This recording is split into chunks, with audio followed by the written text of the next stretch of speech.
बिस्मिल्लाहिर्रहमानिर्रहीम नहमदुहु व नुसल्ली अला रसूलिहिल करीम अम्मा बाद। मोहतरम नाज़रीन इकराम, एक भाई हैं यासीन अख्तर, इनकी जानिब से कमेंट है, मौलाना साहब मुझे माशा नाम के मीनिंग बताइए प्लीज़।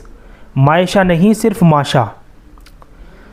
देखिए, सिर्फ माशा लफ्ज़ अगर हम लेते हैं तो बच्ची का नाम रखने के लिहाज से इस लफ्ज़ के अंदर कोई मानवियत नहीं पाई जा रही। माशा, जब तक इस नाम के आगे अल्लाह का लफ्ज़ ना लगे तब तक ये कलिमा दुआ नहीं बनेगा।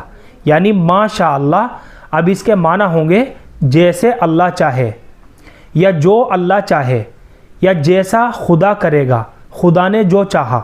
अब ये इसके माना बनेंगे तो अब ये मुकम्मल एक कलिमा बन जाएगा, कलिमा दुआ।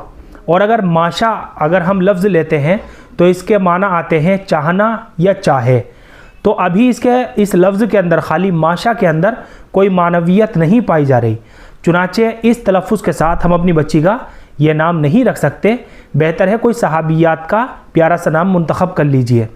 और अगर इस लफ्ज़ को हम मशा करके पढ़ें, यानी मीम के ऊपर ज़बर के साथ और उसके बाद बड़ा शीन है, उसके बाद या है, या मकसूरा के साथ, या के ऊपर खड़े ज़बर के साथ मशा, तो मशा यमशी मशियन, इसके माना आते हैं पैदल चलना, बहुत चलना।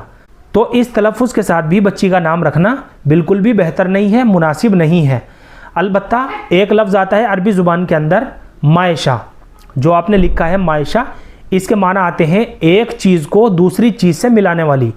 चुनाचे अरबी ज़ुबान के अरबी क़वाइद के एतबार से, यानी इसके माना के अंदर कोई ख़राबी की बात नहीं है, कोई हरज की बात नहीं है।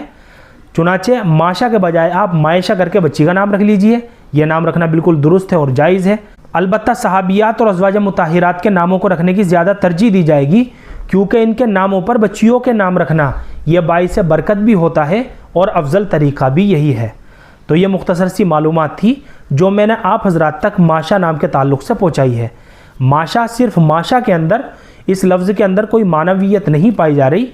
इस लिहाज से हम अपनी बच्ची का माशा नाम नहीं रख सकते, मायशा करके बच्ची का नाम रखा जा सकता है।